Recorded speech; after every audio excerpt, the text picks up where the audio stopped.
Alors, bonjour tout le monde et merci de m'avoir invité à vous parler de technologie, mais aussi de vous présenter des possibilités pour la province de Québec. Alors, je m'appelle Hussam Haroun, je suis directeur.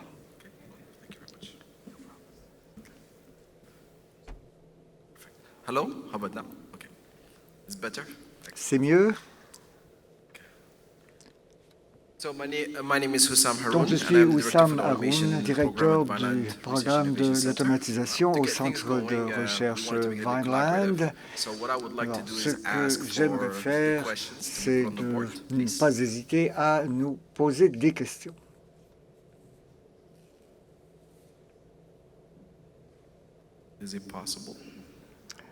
Voilà, alors, bon, je vois là que... Alors, l'idée, c'est d'avoir une idée de ce que vous pensez, quelles sont les principales barrières pour l'adoption de la technologie, par exemple.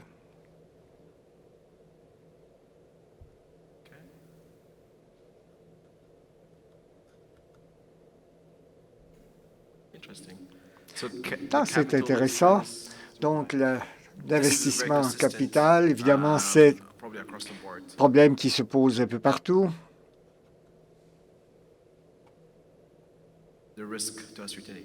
Oui, le risque évalué. Et j'espère que dans cette communication, je vais pouvoir vous exposer certaines raisons pour lesquelles on peut investir et comment affronter ces barrières.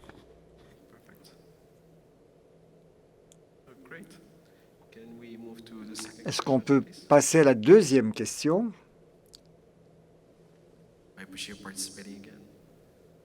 Alors, merci.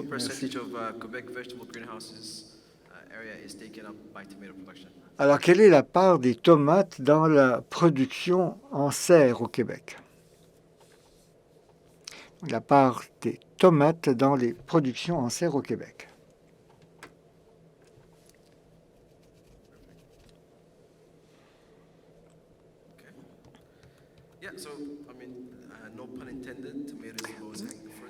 Alors, c'est sûr que la tomate est l'occasion la plus proche, le fruit le plus prêt à cueillir, et nous allons voir cette culture, mais aussi d'autres cultures dans la communication qui vient. Merci d'avoir participé à ce sondage. Et pour amorcer la présentation, j'aimerais vous parler un peu de mon équipe et de notre programme. On nous a créé il y a 5 ans pour essayer de résoudre les problèmes liés à la main-d'œuvre en horticulture. Il y a 5 ans, la province, en collaboration avec le gouvernement fédéral, ont mis sur pied donc ce programme autour de 3 grands projets. Alors, nous avons examiné comment nous pouvons automatiser la culture des concombres. Ensuite, nous avons examiné l'irrigation intelligente pour les serres et la récolte des champignons automatisés. C'était les 3 grands projets pour lancer notre centre et essayer de répondre aux défis que pose la main-d'œuvre dans l'industrie horticole. Alors, nous voulions d'abord comprendre les occasions qui pouvaient se dégager de cette recherche de 5 ans. Je ne sais pas combien d'entre vous connaissent cette étude qui a été faite là par l'Institut de recherche en développement et en agro-environnement. Pas beaucoup. Alors, ce que nous avons fait, nous avons essayé de comprendre ce qui était déjà étudié, ces activités, donc dans les provinces. Et nous avons essayé d'aller un peu plus loin. Alors, nous avons établi une feuille de route pour voir les technologies qui sont déjà disponibles et ce qui pourrait être disponible à moyen terme et d'autres qui sont peut-être plus éloignés, mais il est bon de prévoir l'avenir parce que nous pensons que l'automatisation est un défi qui se pose à tout le monde, mais cela doit jouer non seulement donc sur le fait d'introduire une machine dans la serre, mais il nous faut penser ça au niveau des infrastructures. Comment est-ce que nous pouvons faire au niveau des opérations, faire ça ensemble, penser donc à ce que ça va rapporter donc à plus ou moins long terme. Donc c'est important de commencer à faire cette recherche car ça va servir à de plus en plus de producteurs à long terme. Donc il y a des compagnies importantes au Québec au niveau de la développement de technologie. Nous collaborons avec ces entreprises. Il y a Kinova dans le secteur médical. Ils sont bien connus pour leurs bras robotiques et nous essayons de voir comment ils peuvent nous aider à résoudre les défis liés à la cueillette. Mais il faut d'abord faire donc l'étude du cas d'affaires d'abord. Et nous avons AINO aussi, qui est un centre de recherche de première ligue en fibre optique dans le domaine des caméras et de la vision. Alors il s'agit de voir comment les robots peuvent voir le fruit le plus possible comme les voient les humains. Donc, c'est un aspect très important de la recherche. Et aussi Nexus, qui est une nouvelle entreprise. Mais dans ce domaine, évidemment, il y a de nombreuses nouvelles entreprises. Nexus s'occupe de l'émondage ou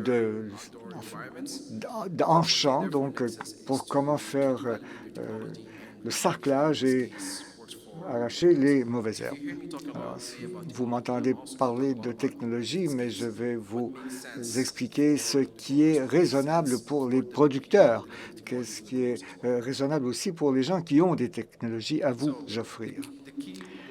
Alors, les 4 questions clés auxquelles je vais répondre sont les suivantes. D'abord, quelles sont les considérations régionales pour le Québec? Quelles sont les technologies qui sont intéressantes pour le Québec et qu'est-ce qui est déjà disponible? Qu'est-ce qui sera disponible à plus ou moins long terme? Alors, si on regarde l'avenir déjà, ça peut nous aider à nous préparer. Ensuite, quelles sont les plus récentes innovations technologiques sur le marché? Alors ça aussi, donc c'est un regard vers l'avenir, mais finalement, quels sont les stades de maturité technologique et comment peut-on s'y retrouver?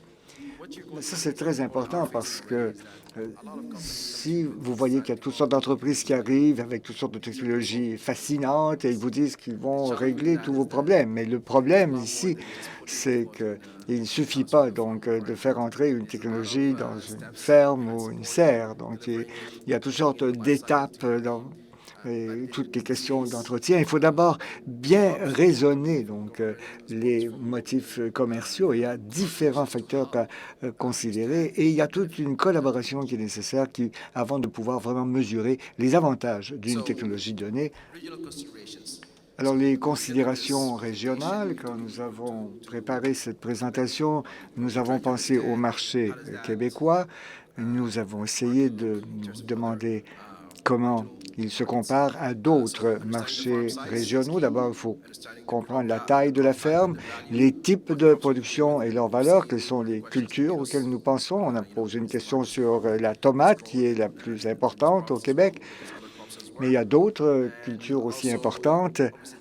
Et ensuite, le défi donc de la main-d'œuvre, il faut d'une part des travailleurs qui sont hautement qualifiés et il y a aussi des tâches qui ne peuvent pas être automatisées ou alors qui seraient beaucoup trop complexes pour qu'une machine puisse les faire actuellement.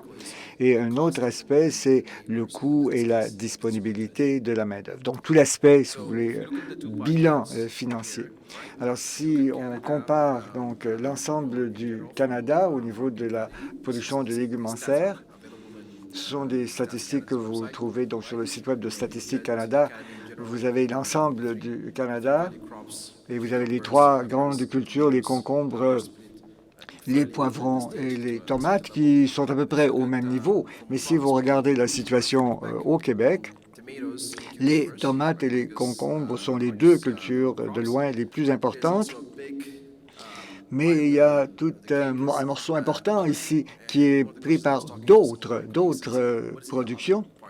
Et j'essaie par exemple, est-ce que c'est des salades ou il y a les fines herbes qui sont à part ici, mais Alors, si on regarde ça du point de vue des tomates et des concombres, nous sommes demandés quelles sont les technologies qui pourraient apporter de la valeur, et c'est des choses que vous pourriez envisager pour l'avenir. Un autre aspect important à considérer, c'est la taille, donc la superficie des serres de légumes. Alors, ici, on compare donc à d'autres provinces. Évidemment, ça peut paraître un peu étrange, mais vous voyez donc qu'ils sont pratiquement tous un peu dans le même ordre de grandeur qu'ici au Québec. L'autre aspect, c'est la superficie donc, des fermes. Et alors, vous voyez qu'il y a quelques très grandes fermes, mais la plus grande partie des fermes sont de petite taille. Alors, si vous cherchez des solutions d'ordre technologique, étant donné les facteurs commerciaux, vous ne pouvez pas avoir une solution qui va fonctionner un peu en même temps et aussi bien pour une petite exploitation et pour une très grosse exploitation. Donc, il y a deux types de technologies, en fait, qui correspondent à ces deux univers, si vous voulez. Alors pour moi, ça, c'est particulièrement important parce que quand on regarde aux barrières donc, qui ralentissent l'adoption, et on peut regarder aussi quels sont les facteurs qui favorisent l'adoption de l'automatisation. Alors, vous l'avez vu dans la première question, donc les risques et les dépenses en capital sont les principaux obstacles pour adopter donc, les nouvelles technologies. C'est évidemment donc un point très important et nous voulons en arriver, et dans le travail que nous faisons en collaboration avec l'industrie, avec les gouvernements, c'est de comprendre à quel moment donc est-ce que les plateaux vont se retrouver donc, au même niveau. Donc à quel moment est-ce qu'on peut renverser la situation pour résoudre les obstacles à l'automatisation.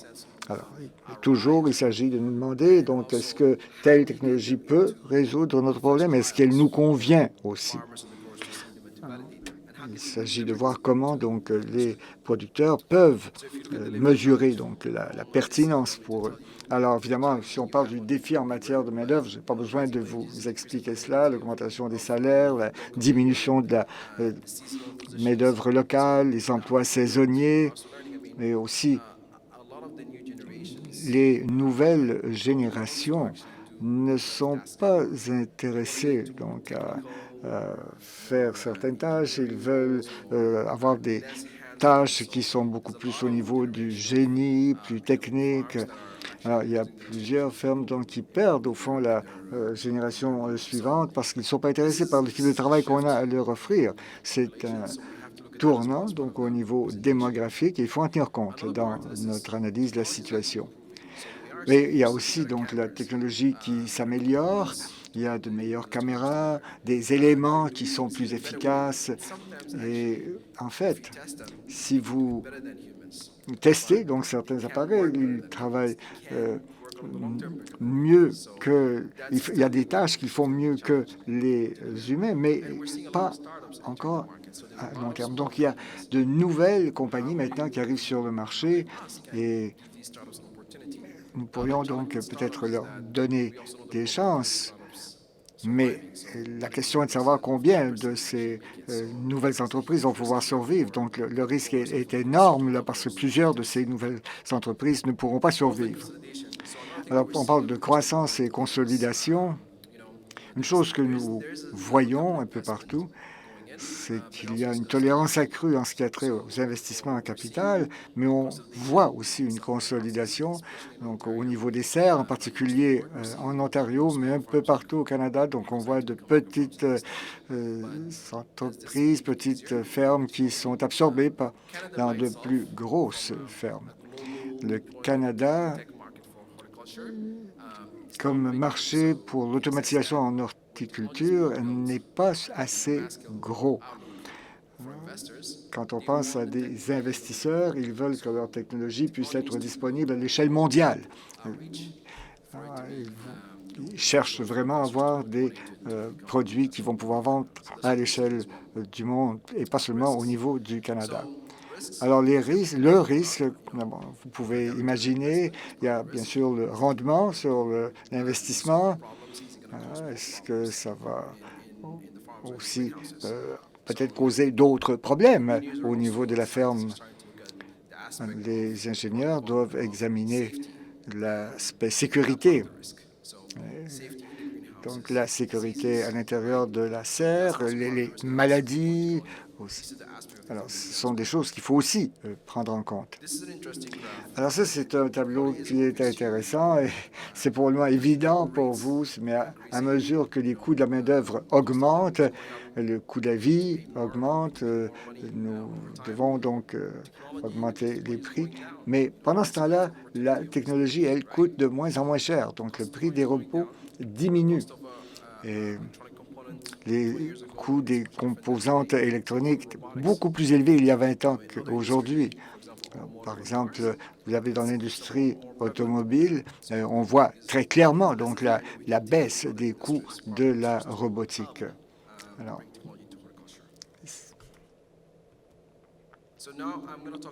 je vais maintenant parler un peu plus des technologies elles-mêmes, de ce qui est disponible. Il y a 5 grands domaines que je vais aborder: l'intelligence artificielle et l'apprentissage automatique. Pour la plupart des gens, l'intelligence artificielle, donc c'est au fond d'enseigner aux machines à faire des choses qui deviennent intelligentes, donc les machines apprennent à apprendre. Ensuite, la vision par ordinateur. Alors, comment donc utiliser les caméras? Comment est-ce que le robot peut identifier donc là si le fruit est mûr, par exemple? Alors, nous allons voir donc un peu l'anatomie du robot.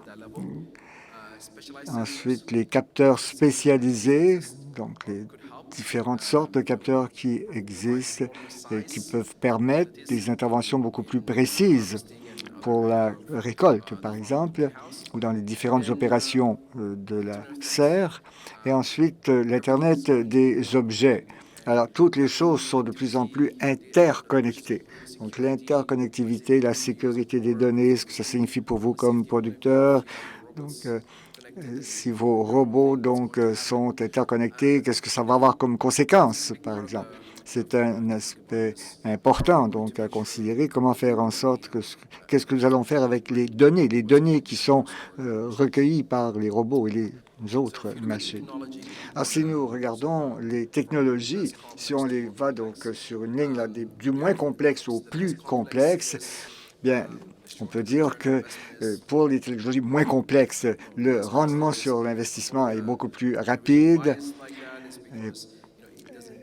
Alors, parce que comme vous n'avez pas à faire aux choses les plus complexes que nous faisons, nous, comme humains, par exemple, tout ce que la cueillette peut demander, alors à ce moment-là, vous avez besoin de moins de dépenses en capital. Enfin, on peut appliquer ça à des tâches de base, mais ils peuvent peut-être utiliser une machine dans différents domaines. Alors ça, les exemples, c'est les rampes d'irrigation, les systèmes de tables mobiles, et aussi il y a plus d'utilisation au niveau des centres de distribution, par exemple, après qu'on a cueilli donc, les produits, quand il s'agit donc peut-être du conditionnement et de la transformation. Alors, parlons donc de certaines technologies de base, par exemple les rampes qui servent pour la brumisation et les pulvérisations. Alors, vous pouvez donc, c'est des choses qui sont plus faciles à installer. Certaines sont semi-automatisées ou même complètement automatisées. Alors, elles peuvent être donc relativement autonomes. Vous pouvez simplement surveiller leur fonctionnement, donc peut-être à partir de votre téléphone. Une autre technologie qui a été développée par Vineland, c'est une plateforme d'irrigation intelligente. Nous avons passé le brevet à une compagnie néerlandaise qui collabore avec Hubendorm ici en Amérique du Nord. Et ce que cela fait, c'est qu'elle apprend de vous comment vous voulez faire votre irrigation, compte tenu de la surface à irriguer. Et ensuite, elle va adapter donc le processus en fonction des capteurs que vous pouvez avoir, soit dans la serre ou même dans les pots. Alors, une alors, ça va tenir compte à la fois donc des données informatiques sur le climat de votre propre stratégie d'irrigation et elle va adapter donc l'irrigation à partir de ce que vous lui aurez donné. Et généralement, il va pouvoir s'adapter donc sur un cycle complet de croissance de 6 à 8 semaines. Et une fois que ça a été appris, il va l'adapter. Bien sûr, on peut lui donner de la formation dans différentes régions de la serre en fonction des microclimats différents que vous pouvez avoir. Pour la manutention, il y a beaucoup de choses qui se font, donc souvent c'est pour des tâches plus lourdes.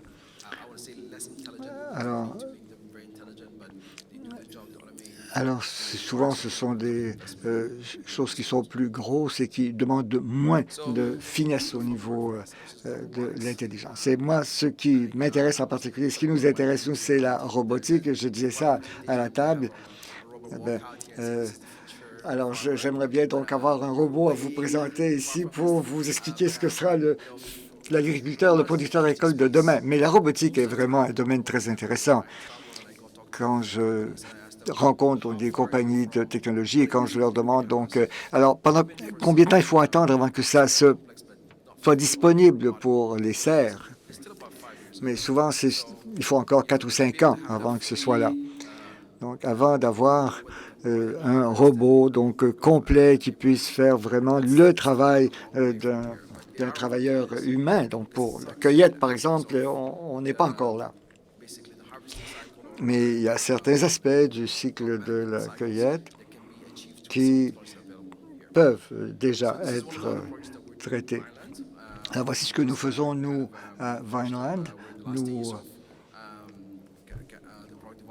Nous en sommes aux dernières étapes du développement du produit. Nous travaillons en collaboration avec des entreprises locales, mais nous cherchons aussi des groupes qui vont mettre cela en marché. Alors, c'est un appareil pour faire la cueillette des concombres. Alors, ça a été pensé donc pour un long concombre anglais, comme vous voyez. Et la raison pour laquelle on a choisi donc ce produit-là, c'est que c'est compte tenu donc de l'espace dans les nouvelles serres, donc où le plafond est plus élevé. Alors c'était plus facile pour nous à cause de l'espace disponible, mais ce que nous avons appris donc en mettant au point donc cette récolteuse de concombres, c'est que si vous préparez donc un robot pour ne récolter que des concombres, il faut que vous compreniez aussi tout l'aspect de la vie de la serre. Par exemple, il faut pouvoir prévoir le moment où ça va se faire, le temps qu'il faudra. Et il faut qu'un robot de cette complexité puisse faire plus que simplement travailler sur les concombres. Donc, alors maintenant, on travaille pour adapter la machine pour qu'elle puisse faire la récolte des poivrons. Et ce que cela fait, c'est que cela, au niveau du retour sur l'investissement, donc, quand vous pouvez produire donc un robot comme ça, vous pouvez travailler sur plus qu'une récolte, plus qu'une culture. Et à ce moment-là, vous avez un appareil qui est polyvalent. Alors, il faut penser les robots pour qu'ils soient polyvalents et qu'ils soient utilisables donc dans un contexte de différentes plateformes. Alors, quelle est l'anatomie d'un système robotique? D'abord, il y a comme 5 grandes étapes ou éléments qui doivent être intégrés. D'abord, il y a la plateforme mobile qui font entrer les robots dans l'aire de travail. Alors, ça peut être, par exemple, un chariot ou quelque chose qui se déplace sur un rail. Ou on peut même envisager des drones. Donc, on peut envisager de faire voler des drones dans la serre. Il y a certaines applications qu'ils font. Ensuite, l'aspect, c'est le manipulateur, donc ce qu'on appelle le bras, qui est un bras sur mesure. Il y en a qui existent déjà, mais c'est encore un peu dispendieux. Alors, plus il peut se déplacer, plus il est souple, plus il devient dispendieux. Alors, c'est encore une difficulté, mais nous travaillons avec des entreprises pour leur dire, écoutez, vous devez réduire la complexité de ces bras, de ces repos manipulateurs, parce qu'on n'a pas besoin nécessairement de ce plus haut niveau de complexité pour faire des opérations simples. Alors, on travaille avec les compagnies pour simplifier un peu cela. Ensuite, vous avez la pince robotique. C'est un peu comme la main ou les doigts. C'est ce que vous utilisez, par exemple, pour couper donc le poivron ou le concombre. Donc, alors, c'est comme l'extrémité donc qui est en interaction directe avec le fruit ou le légume. Le quatrième élément qui est essentiel, c'est le système de vision. Alors, ce qui est fascinant à propos du système de vision, les caméras, c'est qu'elles ont tellement évolué, et plusieurs maintenant sont très peu dispendieuses, mais tous les algorithmes et toute la propriété intellectuelle, c'est investi vraiment dans ce domaine-là. Alors, ce qui permet donc de mesurer, donc, par exemple, la maturité donc, du fruit, eh bien, ça, c'est lié à ça. Et ensuite, ce qui est essentiel, bien, c'est le système décisionnel. C'est ce qui permet d'intégrer donc toutes les données dont nous avons parlé jusqu'à maintenant. Alors, c'est un peu comme l'épine dorsale donc, du robot, ce qui fait que tous les autres éléments puissent travailler ensemble. Et c'est ce qui permet donc de faire différentes activités en même temps de façon coordonnée. Alors, mais ça, c'est le logiciel. Alors, voici l'exemple d'une plateforme mobile. Donc, c'est le Plantalizer donc de Hortiky. Alors, ils peuvent se déplacer facilement donc dans la serre. Moi, j'étais aux Pays-Bas donc pendant l'été et j'ai vu 5 de ces plateformes. Donc, alors cette technologie est déjà disponible. Alors, elles sont intelligentes, elles peuvent se localiser, ils ont le GPS. Alors, il s'agit de voir donc ce qu'il peut faire vraiment pour vous dans votre serre. Alors, on voit des entreprises qui voient ce qu'on peut peut-être recueillir des données avec ça pour que vous sachiez donc où il y a peut-être un risque de maladie dans la serre ou à mesure que, bon, mesurer peut-être que la récolte est en train de mûrir. Alors, l'avenir, là, c'est qu'est-ce qu'on peut faire plus avec ça? Est-ce qu'on peut faire de la gestion des cultures? Est-ce que vous pouvez enlever les feuilles avec ça, par exemple? Alors, ça, c'est en évolution, mais je peux vous donner un exemple. J'ai parlé à une compagnie donc aux Pays-Bas qui disent que le rendement donc, pour cette plateforme, ce sera dans 5 ans que ça deviendra vraiment rentable. Alors, parce que c'est encore beaucoup trop dispendieux. Alors là, c'est fonction de la taille de la serre. Est-ce que ça a du sens dans une petite serre? Non, évidemment, ça devient trop compliqué. C'est seulement pour de très grosses installations. Les systèmes de vision, alors cette technologie, les caméras, les algorithmes, le logiciel, il y a des entreprises qui commencent à développer des bases de données sur la maturité, sur la croissance, sur le rendement comme tel. Mais en fait, il faut aussi vous demander est-ce que ça peut fonctionner pour votre milieu, votre ferme. Mais il y a beaucoup de technologies où on utilise l'intelligence artificielle pour, c'est ça, protéger la culture et prévoir le rendement. Alors, la récolte, proprement dite, quand ça sera résolu, à ce moment-là, on pourra penser à résoudre des problèmes de main-d'œuvre. Mais il y a des technologies qui sont à l'essai actuellement. Il y en a une que vous pouvez voir, donc le Grow Harvester, donc de Ryder. Alors, moi, j'ai vu cette machine, j'ai vu des vidéos, donc elle est vraiment pensée pour des plus petites tomates. À ce moment-ci, elle va les couper et elle va les conditionner. Donc, alors à partir de cette grosse machine verte-là, ils vont faire même le conditionnement et vous aurez donc vos tomates déjà emballées. Alors, il y a d'autres produits qui travaillent sur d'autres récoltes, mais en tout cas, c'est certainement intéressant là, comme évolution. D'autres applications, comme je l'ai dit, alors vous avez Donc, par exemple, est-ce qu'on peut scanner donc la serre, comprendre les différentes cultures que vous avez, quels sont les risques de maladie. Donc, elle ramasse toutes sortes de données, par exemple, sur les points chauds à l'intérieur de la serre. Il y a des robots qu'on envoie dans les serres et qui vont recueillir toutes les données. Parfois, donc, ils n'ont pas de solution, mais ils peuvent peut-être aussi, donc, finalement, vous proposer des solutions en fonction des données. Il y a aussi un robot, donc, qui est développé par Aruga, donc, vous voyez au milieu, qui aide à traiter, donc, tout le filage que vous avez. Et ça peut vous aider, donc, à faire baisser, par exemple, ensuite, la greffe, tout le système de greffage. Voilà. Il y a aussi des robots qui sont testés présentement en serre. On passe maintenant à l'aspect données. Alors, vous connaissez sans doute certaines de ces technologies comme celle de Priva ou de Hawkendorf, mais ça s'améliore de plus en plus.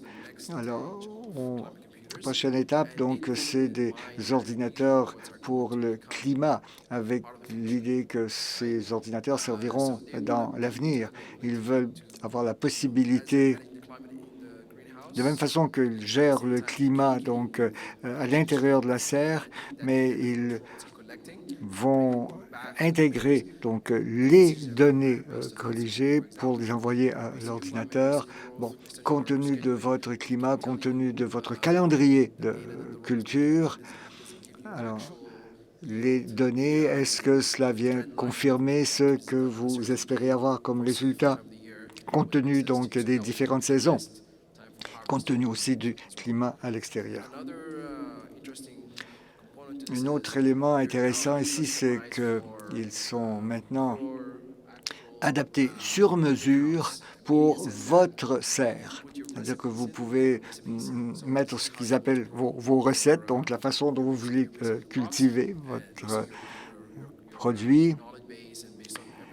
Alors, compte tenu de ce que vous voulez mesurer, et ils vont intégrer ça aux données qu'il collige. Alors, donc, à ce moment-là, le producteur donc a sa tablette et peut suivre les données et les suggestions qui sont reçues. Ça, c'est une compagnie qui est à Vancouver et qui est assez présente maintenant en Ontario. Alors, encore une fois, vous avez une collecte de données, vous avez à la fois des données climatiques et des données aussi sur le rendement. Ça, c'est comme une montre intelligente, donc qui analyse l'activité de vos travailleurs. Ça mesure ce qu'ils font. Ça me permet d'évaluer donc le travail qu'ils ont accompli. Alors, ce que nous souhaitons faire avec tout ça, c'est de voir ce que ça représente au niveau du retour sur l'investissement et de l'investissement en capital. Alors, vous voyez donc la petite montre, par exemple, c'est c'est pas nécessairement un très gros investissement, c'est surtout au niveau de l'analyse des données. Alors, mais peut-être que ce n'est pas donc ce qui est le plus urgent pour votre ferme, mais ce que vous avez donc à l'extrémité droite, le travail sur la culture avec un robot, par exemple. Alors évidemment, ça demande un très gros investissement, mais ce sont des choses qui sont encore à venir. Mais à long terme, elles pourraient avoir évidemment un rendement très intéressant. Et entre-temps, donc, vous avez des choses intermédiaires qui peuvent surveiller les cultures ou travailler à la manutention. Alors, la maturité de la technologie.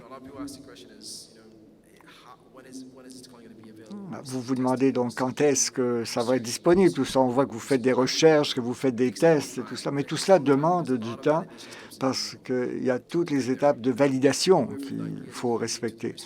Alors, bien sûr, nous sommes évidemment reconnaissants pour les investissements qui viennent et les subventions gouvernementales, mais nous voulons que cela puisse aboutir sur le marché. Et pour cela, il faut que différentes industries puissent collaborer, depuis la recherche et le développement jusqu'au développement du produit, la fabrication comme telle et ensuite la distribution.